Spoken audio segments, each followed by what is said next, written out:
Excellency Deputy Prime Minister Visanu Kruan Niam, Khun Supachai Global Compact Network Thailand, Khun Ruwanwadi Securities and Exchange Commission, Khun Prawn Prai National Human Rights Commission, Khun Parina Faculty of Law, Chulalongkorn University, and UN colleagues. It's a pleasure to address you all today as we commemorate 10 years of the UN Guiding Principles on Business and Human Rights. These principles set out the duty of the state, the responsibility of the business sector, and the respective roles to protect and respect human rights. The adoption of the National Action Plan on Business and Human Rights highlights Thailand's record on the issue, which extends beyond the private sector to include state-owned enterprises. The government's role in implementing business and human rights has caught the attention of other countries in the region, and good practices in this area are being shared with India, Indonesia, Malaysia, Pakistan, and Vietnam. However, we know that the government cannot make this a reality on its own. Wide-ranging partnerships are critical to success, including with institutions that form the pillars of the economy, such as the SEC, SET, and Bank of Thailand, supported by the business community through the GCNT. In Thailand, we've got nearly 170 companies that are early adopters of these principles, with reporting incorporated as part of the ESG ratings.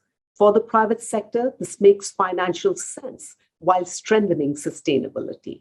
In practical terms, these policies translate into human rights due diligence to identify potential and actual risks to business operations and find solutions to address the grievances across the workforce and among rights holders to embed good practices.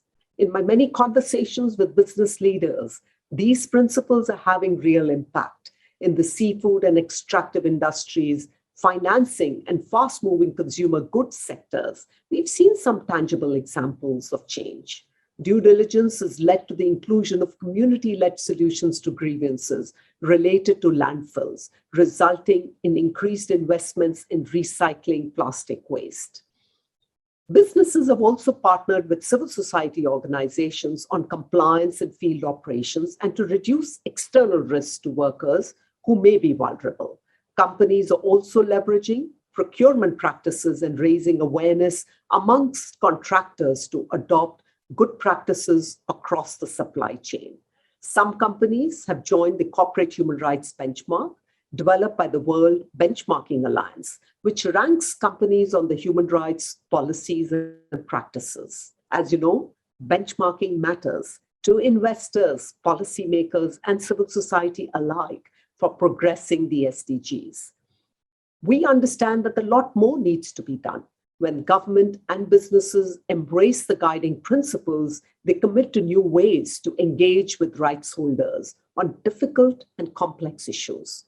For example, it is promising to see signs of changing corporate culture as some companies, countering a previously worrying trend, have dropped strategic lawsuits against public participation brought against human rights defenders.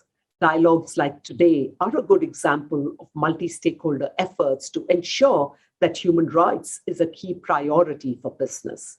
It is of paramount importance that we keep these channels of communication open, transparently addressing remaining challenges, seizing existing and upcoming opportunities, while sharing good practices that can collectively enable the structural transformation that we need. Imagine how powerful this investment could be to build forward better from the pandemic in Thailand while setting an example for the region. Thank you. Swadika.